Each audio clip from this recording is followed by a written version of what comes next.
आज की कथा में जाने से पहले हम सभी भगवान से प्रार्थना कर लेते हैं कि हे ईश्वर, आप अपनी कृपा दृष्टि हमेशा हरदम हर पल हमारे परिवार पे, हमारे घर पे, हमारे समाज पे, हमारे प्रदेश देश पे बनाए रखना और अपनी कृपा की इच्छाएं हम पर बनाए रखना।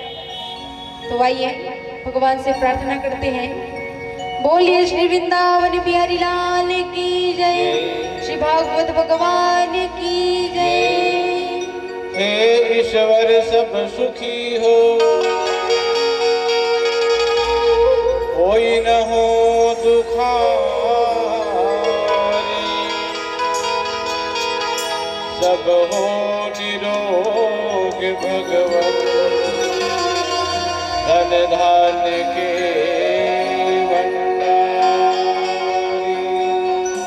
सब भद्र भाव देखे, सत्य मार्ग के पथिक हो, दुखिया न कोई होए, सृष्टि में प्राण।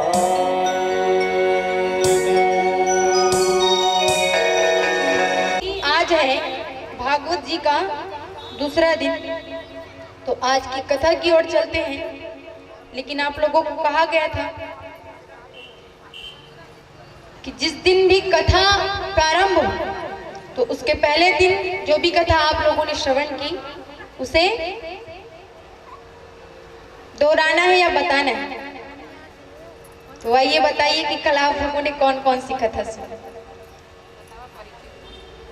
कौन कौन सी कथा सुनी, याद नहीं है?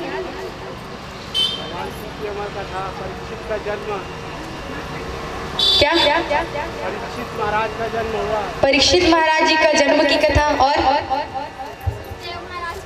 हाँ सुखदेव जी महाराज के जन्म की कथा, और नारायण भगवान के 24 अवतारों का वर्णन, और हाँ वराह अवतार। आप लोगों ने देखा इस मंच में कि किस प्रकार भगवान का वराह का रूप है, और बचा है अभी याद नहीं?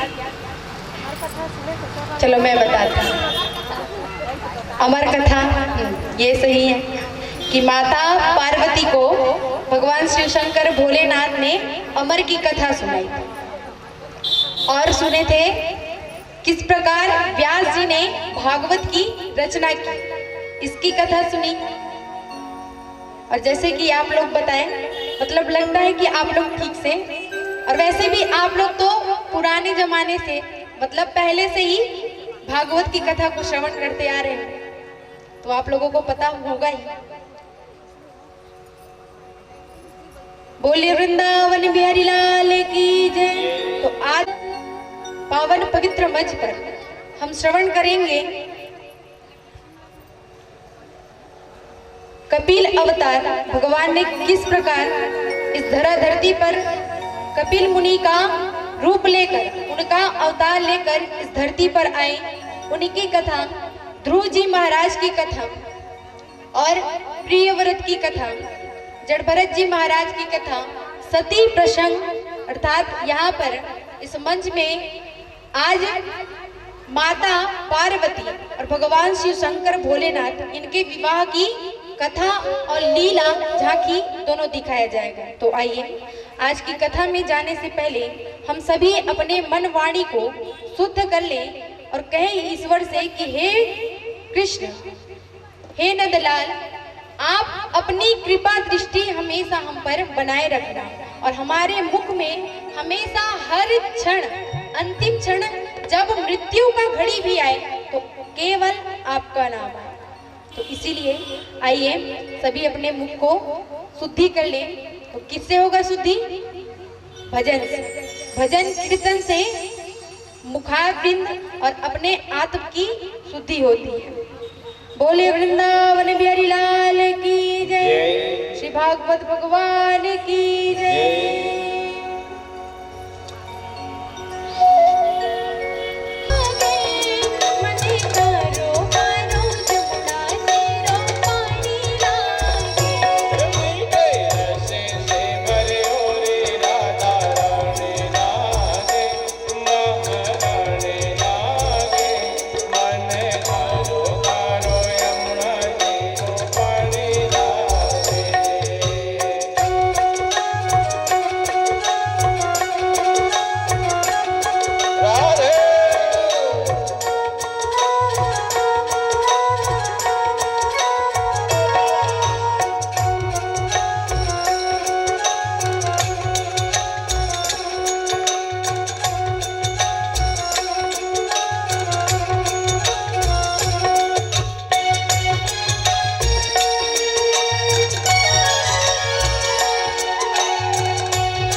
वृंदावन बिहारी लाल की जय। श्री भागवत भगवान की जय। बोलिए राधा रानी सरकार की जय। बाल कृष्ण लाल भगवान की जय। आइए अब चलते हैं कथा की ओर। तो जिस कथा को आज हम लोग इस पावन पवित्र मंच पर श्रवण कर रहे हैं, इसी कथा को श्री सुखदेव मुनि महाराज के मुखार बिंद से कौन श्रवण कर रहे हैं? परीक्षित जी महाराज। तो श्री सुखदेव जी कहते हैं, राजन, आपने कल देखा कि किस प्रकार नारायण एक से अनेक होने के लिए उन्होंने सर्वप्रथम नीर का उत्पत्ति किया, उसके बाद उसमें अयन बनाए, कमल के फूल निकाले, जिसमें से किसका विस्तार हुआ? ब्रह्मा जी का। और यही ब्रह्मा जी आगे सृष्टि की रचना के लिए आए। इनको पूरे हाथों में सौंप दिया गया कि जाओ गए, और इस पृथ्वी के सृष्टि के रचना का कार्य ब्रह्मा जी को दे दिया गया। तो राजा परीक्षित जी, आज मैं आपको बताता हूं किस प्रकार भगवान ब्रह्मा जी ने इस पृथ्वी की रचना की और इस सृष्टि को आगे बढ़ाया। तो कहा जाता है कि सबसे पहले ब्रह्मा जी ने सनक सनंदन सनातन सनत कुमार मानस पुत्र, और इससे पहले उन्होंने अपने अंगों से कई ऐसे विद्वानों को, संतों को जन्म दिया जो क्या कहते थे कि हम लोग विवाह नहीं करेंगे, हम करेंगे भगवान की सेवा। आगे चलते गए, ब्रह्मा जी ने इन मानस पुत्रों को प्रादुर्भित किए। उन लोगों ने भी कह दिया कि हम विवाह नहीं करेंगे, इस सृष्टि के आगे बढ़ाने की क्रिया हम लोग नहीं करेंगे, हम करेंगे केवल भगवान की भक्ति। ब्रह्मा जी को प्रणाम किए और वो सीधे भगवान की भक्ति में लग गए, सीधे चले गए बद्री धाम को। वहां जाकर भगवान की अनंत भक्ति करते हैं। अब इधर ब्रह्मा जी एक और अपने पुत्र को जन्म देते हैं, उनका प्रादुर्भित करते हैं, जिनका नाम होता है कर्दम।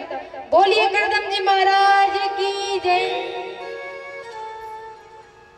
कर्दम जिन्होंने अपने पूरे इंद्रियों का दमन कर दिया, उसी का नाम है कर्दम। हमारे इस शरीर में 10 प्रकार की इंद्रियां विद्यमान हैं, जिसमें कि 5 ज्ञानेंद्रियां हैं और 5 कर्मनेंद्रियां और 1 मन है। और इसी मन के बस में ये 5 ज्ञानेंद्रियां और कर्मनेंद्रियां बंधी हुई। अगर आप मन को किसी अच्छे कार्य में ले जाओगे तो ये भी उसी के पीछे जाएंगे, और अगर आप मन को किसी दूसरे कार्य में, बिगड़े हुए कार्य में लगाओगे तो मन उसी की ओर ले जाता जाएगा। तो ये मन जो है वे पूरे 10 इंद्रियों को अपनी काबू में करके रखे। अगर आप मन को अच्छे कार्य में लगाना चाहोगे तो कार्य अच्छा होगा, फल भी अच्छा मिलेगा, और गलत में लगाओगे तो गलत परिणाम में किया गया कार्य गलत ही होता है। तो ये थे कर्दम जी महाराज, जिन्होंने अपने पूरे इंद्रियों का दमन कर दिया, और वो भी ब्रह्मा जी से कहने लगे कि पिताजी, हम भी इस सृष्टि के रचना के कार्य में आगे नहीं जाएंगे, हमें भी भगवान की भक्ति करनी है, क्योंकि हमारे जितने भी भाई आए सभी भगवान की भक्ति में चले गए, तो हम भी नहीं जाना चाहते कि इसमें ये विवाह के चक्कर में सृष्टि को आगे बढ़ाने के चक्रव्यूह। ब्रह्मा जी ने कहा, पुत्र तुम कह तो रहे हो, लेकिन देखो कहे सृष्टि के रचना का कार्य भी ऐसा छोटा मोटा नहीं, इसमें भी भगवान का ही हाथ है। तुम कह दोगे केवल भगवान की भक्ति करना है, वन में चले जाएंगे, तो ये गलत है। आप परिवार में भी रहकर भगवान की भक्ति कर सकते हैं। ऐसा कोई जरूरी नहीं है कि वन में जाने से ही भगवान मिलेंगे। आप घर में रहो, परिवार में रहो और परिवार में रहकर ही भगवान को भी प्राप्त कर सकते हैं। और भगवान तो कहते ही हैं कि जो वन में जाकर मुझे प्राप्त करते हैं वो तो सौभाग्यशाली ही है, लेकिन जो पूरे फंसे हुए परिवार के बीच में रहकर मुझको प्राप्त कर ले वो बड़ा ही सौभाग्यशाली है। लेकिन करदम जी फिर भी ना माने। उन्होंने भी कह दिया कि मैं भी भगवान की भक्ति करूंगा, उनकी सेवा करूंगा, और वो भी चले गए भगवान की भक्ति करने के लिए। अब होता क्या है कि इधर ब्रह्मा जी मनु और शत्रुपा नामक दो जीवों को फिर से उनकी उत्पत्ति करते हैं, और यही मनु और शत्रुपा इस सृष्टि के रचना के कार्य को आगे बढ़ाते हैं। बात आती है करदम जी की। तपस्या करने के लिए चले गए थे। 10,000 वर्षों तक इन्होंने अत्यंत घोर तपस्या की, अत्यंत अर्थात जिसकी कोई सीमा ही नहीं थी। उनको इस पृथ्वी पर क्या हो रहा है क्या नहीं हो रहा है वो इस तपस्या से कोई लेन देन नहीं। अनंत तपस्या करने के बाद एक दिन उनकी ये समाधि टूटी तो क्या हुआ कि वो देखते हैं कि पृथ्वी में जो विवाहित हैं, जिनके परिवार हैं, जिनके बाल गोपाल हैं, वो अपना जीवन खुशी खुशी व्यतीत कर रहे हैं। बच्चे माता पिता के साथ कितने खुश हैं, पत्नी अपने पति के साथ कितने खुश हैं, और ये अपना जीवन अच्छे से व्यतीत कर रहे हैं। उनके मन में भी विवाह का भाव उत्पन्न हो गया। अब थे तो गए किस लिए? भगवान को प्राप्त करने के लिए, उनकी तपस्या करने के लिए। इनकी घोर तपस्या से भगवान नारायण अपने विराट रूप लेकर करदम जी के सामने प्रकट हो गए। बोलिए नारायण भगवान की। अपने विशाल रूप लेकर जब आए, करदम जी से कहा गया कि बोलिए करदम जी, आपने मेरी इतनी घोर तपस्या की है, इसीलिए आपकी कोई चाह होगी, आप कुछ मांगना चाहते हो तो वो मुझसे मांग सकते हो। मैं अत्यंत खुश हूं तुम्हारी इस तपस्या से, इसीलिए तुम जो भी मांगोगे मैं उसे संपूर्ण रूप से पूर्ण करूंगा। करदम जी जो मन में सोच रहे थे, भगवान को वो आभास हो गया, क्योंकि वो परम अंतर्यामी। हम क्या सोचते हैं, क्या नहीं सोचते, क्या गलत कर रहे हैं और किसके बारे में गलत सोच रहे हैं, उनको सब चीज पता है। इसीलिए उन्होंने कहा अगर तुम्हारी कोई चाह होगी मांगने की तो तुम बेझिझक मुझसे मांग सकते। करदम जी ने कहा नहीं देंगे, मुझे आपसे कोई भी चाह नहीं, कोई वरदान नहीं मांगना। भगवान नारायण कहते हैं अच्छा ठीक है, तुम कुछ मांगना नहीं चाहते, लेकिन मैं तुम्हें कुछ देना चाहता हूँ। मैं तुम्हारी इस तपस्या से अत्यंत खुश हूँ, इसीलिए मैं तुम्हें कुछ देना चाहता हूँ। तुम्हारी ना इच्छा होने के बाद भी तुम मुझसे कुछ मांगो। करदम जी ना माने तो नारायण कहते हैं कि एक काम करो, तुमने मेरी तपस्या की है, अब तपस्या के बाद जब तुम्हारी समाधि टूटी है तो तुम एक काम करो, तुम कर लो विवाह, तुम भी अपना परिवार बसा लो। करदम जी कहते हैं अरे भगवान ये क्या है, क्योंकि इतने साल मैंने तपस्या की, पूरा शरीर देखो किस हालत में, कोई मुझे लड़की देगा तब तो मैं विवाह करूंगा। भगवान सोचते हैं देख लो, इसके मन में शादी का विचार तो है लेकिन सामने प्रकट नहीं करना चाहता। भगवान कहते हैं तुम इसकी चिंता मत करो, मैं तुम्हारे लिए वधू ढूंढ लिया, तुम उसकी चिंता ना करो तो ही ठीक। करदम जी को आभास हो गया कि देखो जो मैंने मन में सोचा था वो भगवान आज मेरे पास मुझे आकर ही कह रहे हैं। अरे ये तो परम अंतर्यामी है, जिनको सभी बातों का ज्ञान रहता है। भगवान के चरणों में गिर गए करदम जी और कहने लगे कि हे नाथ, मैं जो मन में सोच कर रखा था आप उसे मेरे सामने प्रकट कर दिए। मेरे सामने कह दिए। इसीलिए जब मैं सोच रहा था कि मैं भी परिवार बसा लूं, अब मेरे मन में आपको पाकर विवाह करने का कोई भाव नहीं, कोई लालसा नहीं।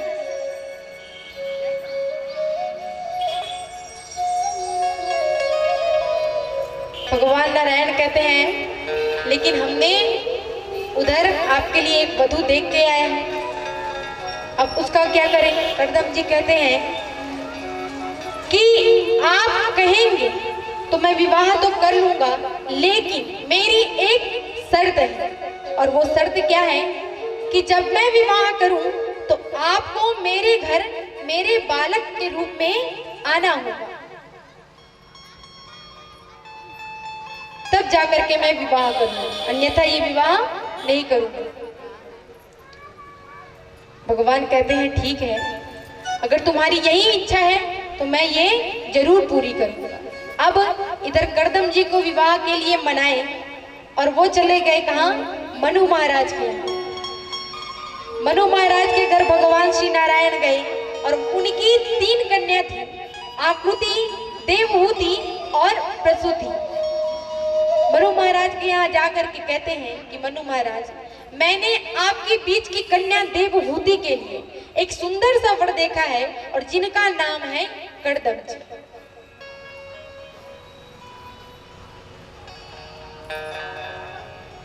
वो मेरी बड़ी भक्ति करता है, और एक बात तुम तो जानते हो कि इस सृष्टि की रचना को आगे बढ़ाना ही है, तो इसीलिए तुम्हारी दूसरी पुत्री देवहूति का विवाह इसके साथ, कर्दम जी के साथ होना चाहिए। मनु महाराज कहते हैं भगवान, जिस रिश्ते के बीच में आप हो तो मुझे कोई संशय की बात नहीं, अगर ये बिगड़ना भी होगा तो अच्छा ही होगा और बनना भी होगा तो अच्छा ही होगा, इसीलिए आप कह रहे हो तो वो अच्छा ही होगा, और मैं अपनी पुत्री का हाथ उनके हाथ में देने के लिए तैयार हूं। अब इधर होता क्या है कि कर्दम जी को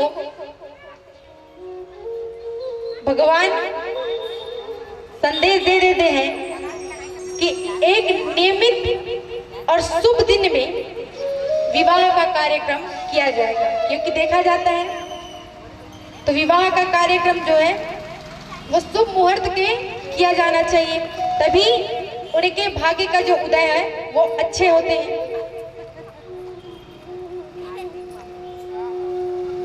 इधर एक शुभ दिन देखकर मनु महाराज जो है वो कर्दम और माता देवहूति का हाथ कर्दम जी के हाथ में देकर मंत्रोपचार के द्वारा शुभ मुहूर्त में उन दोनों का विवाह कर देते हैं। बोलिए श्री नारायण भगवान की।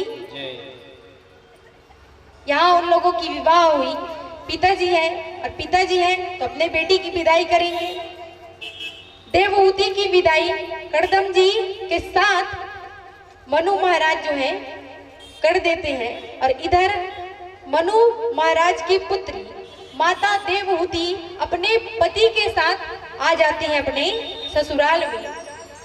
अब जैसे कोई ससुराल जाए, बेटी जब ससुराल जाती है तो अपने ससुराल में जाती है, उनके जो सास ससुर होते हैं उनके आवागमन के लिए जब वो आए तो लक्ष्मी का रूप होती है, तो पूरे स्वागत में रखते हैं, लेकिन वहां कोई नहीं था, तो कोई केवल एक कर्दम जी महाराज।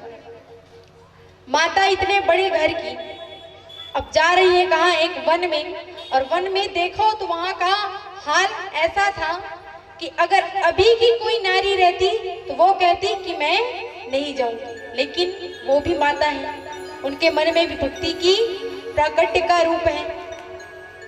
इसीलिए क्या होता है कि जब माता देवहूति कर्दम जी के घर जाती है तो क्या देखती है कि जितने भी जीव जंतु हैं, जिस जगह में कर्दम जी ऋषि तपस्या कर रहे होते हैं, वहां जितने भी जीव हैं जो अपना घोंसला बना कर रखते हैं, जैसे सांप हो गए, चूहे हो गए, चिड़िया हो गए, ये सभी कर्दम जी महाराज जहाँ तपस्या करते थे वहीं अपना घर बना कर रह रहे थे।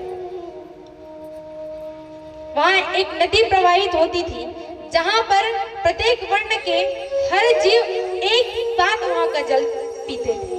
इतना सुंदर वातावरण, सभी तरफ हरा भरा सुगंधित वातावरण था। माता गई तो क्या देखती है कि 1 फुट की जो जगह थी वो ही थी केवल कड़दम जी के लिए तपस्या करनी, और बाकी जितना भी था सब जीव जंतुओं ने अपना बसेरा बना लिया था, अपना घर बना लिया था। इस बात को देखकर माता देवहूति अत्यंत खुश हुई कि मैं बड़ी भाग्यशाली हूं कि मेरा विवाह कड़दम जी के साथ हुआ, ऐसे तपस्वी के साथ हुआ।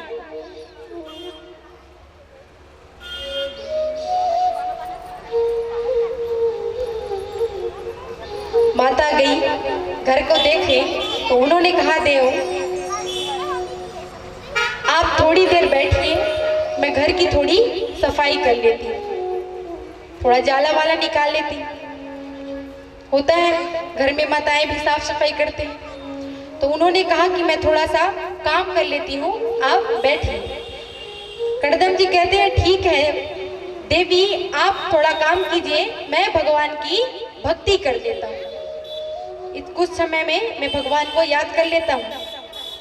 अब होता क्या है कि इधर माता देवहूति काम तो कर रही है, जैसे ही कड़दम जी अपनी तपस्या में बैठे कि क्या होता है कि भगवान की तपस्या में बैठे बैठे उनकी सीधी समाधि लग जाती है। बोलिए नारायण भगवान की। उनकी सीधी समाधि लग जाती है। 1 दिन 2 दिन साल भर महीने भर ऐसा नहीं, और वो समाधि लगी तो पूरे 40,000 वर्षों तक।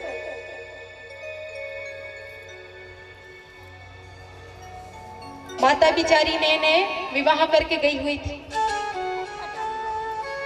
इधर जब उनकी समाधि लगी तो क्या करती है माता कि कड़दम जी को कभी पानी से पोंछ देती, वहां कुछ खाने को नहीं रहता तो सूखे पत्ते खा करके अपना जीवन व्यतीत कर लेती, कई महीने पानी पीकर ही अपना जीवन चला लेती थी।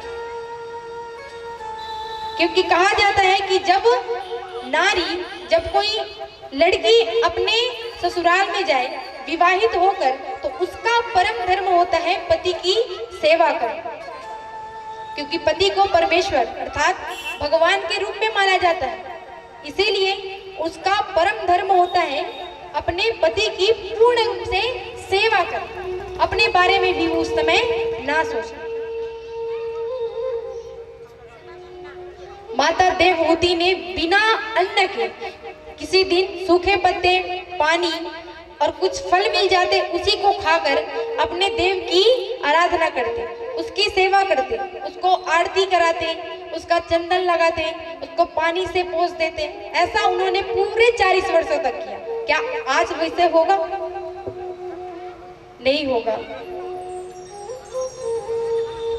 लेकिन उस समय भक्ति पूर्ण रूप से जागृमान थी, अभी भी है, लेकिन करना चाहे तब। यहाँ तो ऐसा है कि हम लोग खुद 1 गिलास पानी के लिए सोचते हैं कि मैं नहीं, मम्मी मेरे को पानी लेके देगी। होता है, बच्चे ऐसे ही करते हैं। बेटियां बड़ी हो जाती हैं, बड़ी होती तो क्या हुआ करते हैं कि माता तो उनका सहयोग करती ही, लेकिन उनका भी फर्ज है कि माँ इतने दिन से हम लोगों के लिए कितना कार्य कर रही है, बचपन से लेकर आज तक हम लोगों को संभाल कर आई। अरे कुछ दिन होगा फिर हम लोग भी ससुराल जाने जाएंगे, लेकिन इससे पहले जो कुछ क्षण बचे हैं उसमें तो अपने माता पिता की सेवा कर सकते हैं, उसका सौभाग्य पा सकते हैं। 40 वर्षों तक कड़दम जी के समाधि लग गए, और जब 40 वर्ष के बाद कड़दम जी की एक दिन समाधि टूटी तो उन्होंने क्या देखा कि जिस स्थान पर कड़दम जी है उसके सामने ही एक कोने पर कोई बुढ़िया माता बैठी हुई। उस माता को देखे तो कहे कि देवी आप कौन हैं? क्योंकि 40,000 वर्ष बीत गए थे, उसमें किसी को क्या याद रहेगा। माता देवहूति कहती है, देव मैं आपकी पत्नी हूँ देवहूति, आप 40,000 वर्षों से पहले मेरे से विवाह करके मुझे आप यहाँ लाए थे। अब ये बताया तो कर्दम जी को सारी बातें याद आने लगी। कर्दम जी ने कहा, देवी कि तुम इतने दिनों से यही क्यों रही? आपको तो अपने मायके चले जाना था, अपने पिताजी के घर। माता देवहूति कहती है, देव आप इतने अच्छे भक्त हैं जो कि आपकी सेवा में मुझे बड़ी खुशी हुई। और आप जैसे भक्त की सेवा करना मेरे लिए भी कोई छोटी मोटी बात नहीं। आप मेरे पति रूप में आए, यही मेरा बहुत बड़ा सौभाग्य है।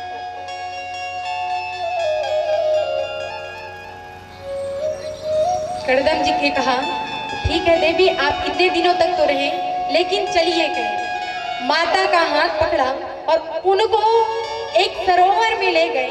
सरोवर में स्नान करते ही माता हो जाती है 18 वर्ष की और कर्दम जी हो जाते हैं 21 वर्ष के। बोलिए नारायण भगवान की। माता हो गई एक नवयुवी का और इधर कर्दम जी हो गए एक नव युवक।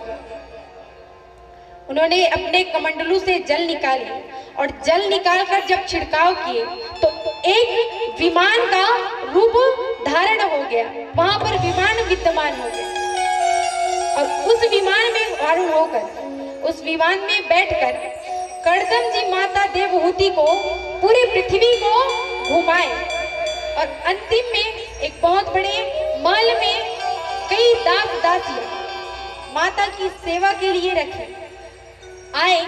तो क्या होता है कि इधर तो उन्होंने अपने रथ में आरूढ़ होकर घूमे। घूमने के पश्चात जब अपने महल में आए, कर्दम जी को याद आता है कि मैं भगवान से कुछ वर मांगा था कि आप जब मेरे घर मेरे पुत्र बनकर के आओगे तभी मैं शादी करूं। इधर होता क्या है कि भगवान ऐसे छोटी मोटी बातों के लिए थोड़ी आएंगे, लेकिन समय देखते हैं कि किस समय इस पृथ्वी का भार सबसे ज्यादा बढ़ रहा है और भार को ही कम करने के लिए कौन आते हैं? भगवान नारायण अपना अलग अलग रूप लेकर।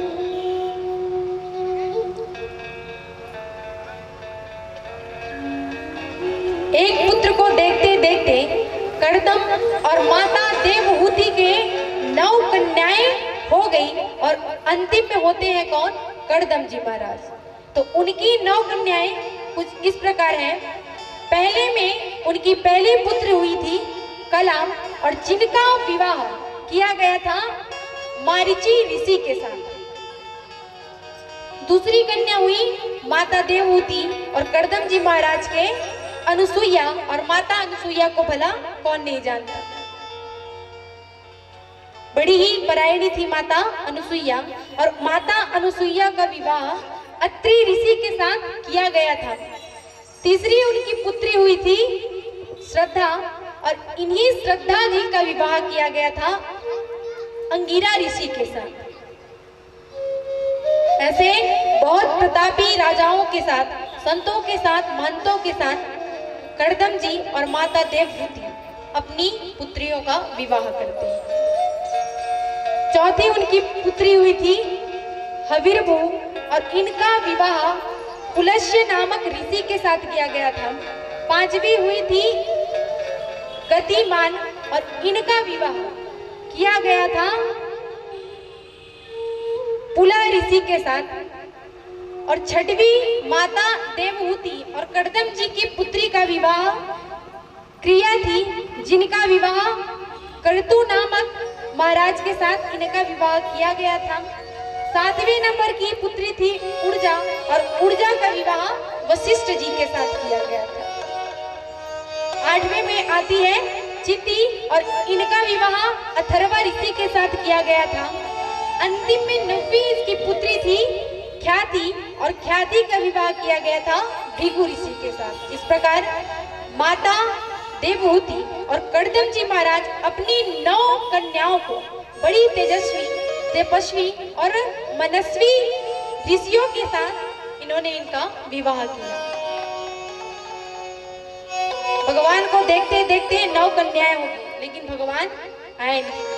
अंतिम में आते हैं 9 महीने में माता देवहूति अपने गर्भ में रखती है और 9वें महीने के पश्चात भाद्र के पद में भगवान अपना अवतरण लेकर इस धरा धरती पर आते हैं और इस पृथ्वी पर आते हैं अपना सुंदर सा रूप लेकर। बोलिए श्री नारायण भगवान की जय। आए माता देवहूति के गर्भ से, तो उनका नाम रखा गया कपिल। बोलिए कपिल मुनि महाराज की जय। इधर कर्दम जी ऋषि है, उन्होंने कहा था किससे, मनु महाराज से, कि देखिए मैं आपसे आपके पुत्री से विवाह तो करूंगा, लेकिन जब मेरे घर में मेरे पुत्र आ जाएगा तो मैं इनके साथ नहीं रहूंगा। तो वही जैसे ही पुत्र आ गए, भगवान की उस लीला को अपने आंखों में बसाकर, अपने हृदय में समाकर कर्दम जी महाराज अपने पुत्र को अर्थात भगवान श्री कपिल देव जी को प्रणाम किए और सीधे वन में उसके उस रूप को लेकर के ध्यान में चले गए। बोलिए श्री कपिल मुनि महाराज की जय। और इस प्रकार अब थी माता देवहूति भगवान और उनकी जो 9 बहनें थी, जो बालक के आने की खुशी में अपने मायके आई थी। माता देवहूति कहती है कि इस समय का मुझे अच्छा उपयोग करना चाहिए, क्योंकि स्वयं भगवान मेरे घर में आए हैं और भगवान जब घर में आए हैं तो इसे व्यर्थ में नहीं जाने देना चाहिए। माता क्या करती है कि अपने पुत्र को भगवान के रूप को तैयार करती है, उनको सुंदर से आसन में बिठाती है, उनका पूजन करती है, अर्चन करती है और उनसे प्रश्न करने लगती है कि हे नाथ, हे स्वामी, आप बताइए कि जीव को सबसे ज्यादा कहां खुशी है? क्या जीव को गर्भ में रहने से खुशी है कि गर्भ के बाहर इस पृथ्वी में रहने से खुशी है? कपिल देव जी कहते हैं माता, सही में कहूं तो जीव को कहीं भी सुखी नहीं, ना तो गर्भ में और ना ही इस गर्भ के बाहर इस पृथ्वी में। गर्भ में क्यों सुख नहीं है? क्योंकि जब बच्चा छोटा रहता है तो होता क्या है कि गर्भ में जो छोटे मोटे कीट भक्षी रहते हैं वो उनके शरीर को काटने लगते हैं, तो इससे उसको बहुत पीड़ा होती है। वो ये कहता है कि हे भगवान, मुझे इस गर्भ से बाहर निकाल दो।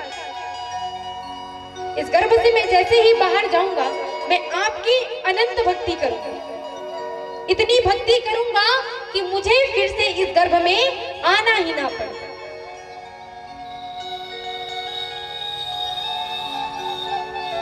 भगवान कहते हैं तुम कह रहे हो इसको जाकर करना भी, लेकिन क्या होता है कि भगवान से वादा लेकर मुट्ठी बांधकर तो आ जाते हैं।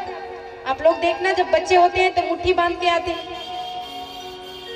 हैं मुट्ठी बांध के। तो वही है कि भगवान से वो वादा लेकर मुट्ठी बांधकर तो आते हैं, लेकिन आते ही क्या होता है कि जो दाई माताएं होती है वो उनके हाथों को खोलती है ताकि कुछ हो मत, और वो वादा होता है। यहाँ पृथ्वी पे आके वो इस पूरे मोह माया के चक्कर में ऐसे फंस जाता है कि भगवान को 1 मिनट के लिए भी याद नहीं करते। बच्चे थे थोड़े बड़े हुए तो घूमे फिरे, अब विद्यालय जाने लगे तो विद्यार्थियों का जीवन क्या रहता है? परिश्रम का जीवन। विद्यार्थी जीवन एक परिश्रम का जीवन है। अपने जितने भी परिश्रम किए, फिर से थोड़े बड़े हुए, अब बड़े होते गए तो माता पिता को युवक होने के बाद, युवती होने के बाद माता पिता को चिंता होती है कि मेरे बच्चे का विवाह हो जाए।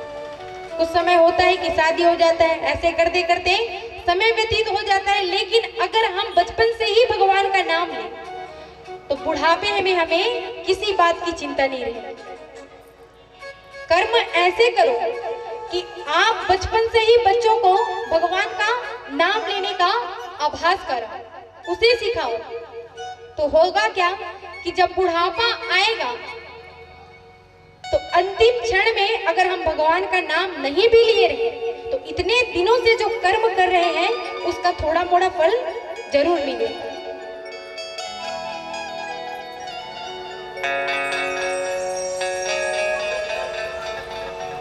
भगवान यही बात माता देवहूति से कहती है कि ना तो जीव को गर्भ में सुखी है ना। कपिल देव जी माता देवहूति को अनंत प्रकार के उपाख्यान सुनाने लगे और ऐसे होता क्या है कि माता फिर से पूछती हैं कि हे देव आप बताइए कि ये मन को बांध के रखने का कारण क्या है। ऐसा क्या कारण है जो मन को बांध के रखता है, जो हमें माया में ले जाता है। भगवान कपिल जी कहते हैं माता मन को अगर हम अच्छे कार्यों में लगाएंगे तो फल अच्छा प्राप्त होगा, क्योंकि मैंने बताया कि 5 ज्ञानेंद्रियां होती है, 5 कर्मेंद्रियां होती है और एक मन होता है। तो मन जो है इस इंद्रियों को अपने काबू में करके रखता है। मन को जहां ले जाओगे वो वहीं चलेगा। अच्छे भक्ति में ले जाओगे तो हमेशा भक्ति ही करो। ऐसे करते करते कपिल जी उनके मुख से कपिल उपाख्यान सुनकर माता देवहूति का जो पूरा शरीर वो एक सिद्धिदा नदी के रूप में प्रवाहित होने लगी। बोलिए श्री कपिल मुनि महाराज की जय। एक नदी के रूप में बन गए और वो नदी का नाम है सिद्धिदा। सिद्धिदा नदी के रूप में माता का शरीर बहने लगा। इधर माता को उपाख्यान सुनाकर क्या करते हैं कि कपिल मुनि महाराज चले जाते हैं गंगा सागर में। वहां जाकर वो आराधना करते हैं। बोलिए श्री कपिल मुनि महाराज की जय। तो इस प्रकार ठीक किस प्रकार भगवान जो है किसकी विपदा को हरने के लिए और किसकी बातों को पूर्ण करने के लिए इस पृथ्वी में क्यों आए थे और किस लिए आए थे, ये सभी उनकी लीलाओं उनकी कथाओं के ऊपर निर्भर होती है। तो ये थी आज की प्रथम कथा, वो है कपिल मुनि महाराज की जन्म की कथा और किस प्रकार उन्होंने माता को कपिल उपाख्यान सुनाया कि जीव का सुख जो है न तो गर्भ में है और न ही इस पृथ्वी में। मन को काबू रखना है तो आप भक्ति में अपना मन लगाओ। और ये थी पहली कथा कपिल मुनि महाराज की। अब चलते हैं आगे। श्री सुखदेव मुनि महाराज जो है वो राजा परीक्षित को श्रवण कराते हैं कि किस प्रकार और इस सृष्टि की रचना आगे बढ़ते गए। लेकिन आइए उस कथा में जाने से पहले 2 मिनट ब्रेक ले लेते हैं, उसके पश्चात आगे की कथा का श्रवण करेंगे। बोलिए श्री वृंदावन बिहारी लाल की जय। श्री भागवत भगवान